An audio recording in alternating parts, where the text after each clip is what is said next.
नमस्कार, मैं हूं निर्मल पांडे और आज आप commerce learning point, commerce education point में आपको काइंड्स ऑफ डिमांड, मांग के प्रकार के बारे में बताने जा रहा हूं।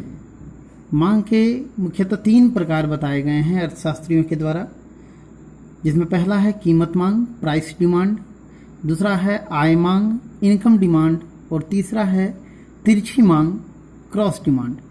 अब प्रायः ऐसा देखा जाता है, प्रायः हम इस बात को मानते हैं कि कोई भी एक उपभोक्ता जब अन्य बातें सामान्य रहे, मतलब सारी सिचुएशन अगर सामान्य स्थिति में रहे, कोई परिवर्तन ना हो बाजार में, तो एक उपभोक्ता एक निश्चित समय में विभिन्न कल्पित कीमतों पर जो वस्तुओं को खरीदने के लिए तैयार रहता है, वह वस्तु की मांग कीमत पर जब निर्भर करती है तो वस्तु की कीमत मांग कहलाती है। यह वस्तु के कीमत पर उसकी मांग पूरी तरह से निर्भर करती है। और दूसरी जो हमारी है आय मांग, मतलब इनकम डिमांड, वो किसी विशेष परिस्थिति में जब स्थितियां सामान्य रहे, जब कहीं कोई परिवर्तन न हो, उस स्थिति में उस समयावधि में उपभोक्ता अपनी आय के द्वारा विभिन्न स्तरों पर क्रय की तत्परता दिखाता है। अर्थात जब उपभोक्ता की इनकम बढ़ जाए तो प्रायः देखा जाता है कि वो श्रेष्ठ वस्तुओं को, अच्छी वस्तुओं को खरीदना प्रारंभ कर देता है।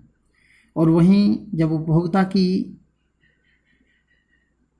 इनकम कम रहती है या इनकम कम होता है तो वो हीन वस्तुओं को, या फिर अर्थशास्त्र में जिसे गिफीन वस्तुओं का कहा गया है, वस्तुएं कहा गया है, गिफीन वस्तुओं की खरीदारी को बढ़ा देता है।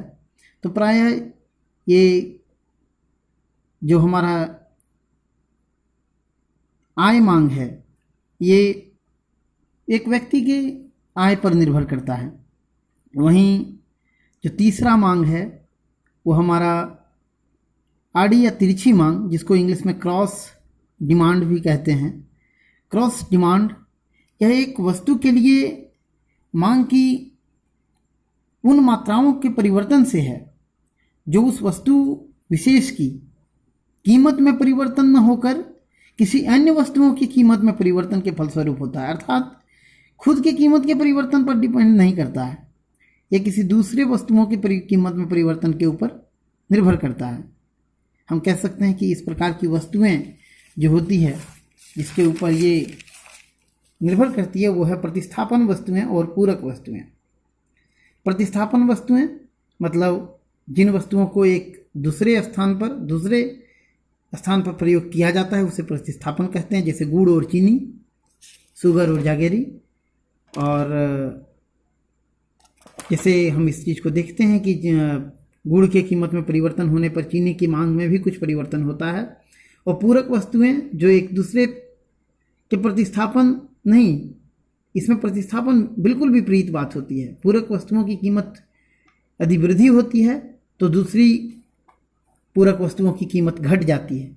इसलिए मांग के इस तीनों प्रकार, कीमत मांग, आय मांग और तिरछी मांग, को अगले वीडियो में हम ग्राफ के साथ अध्ययन करेंगे।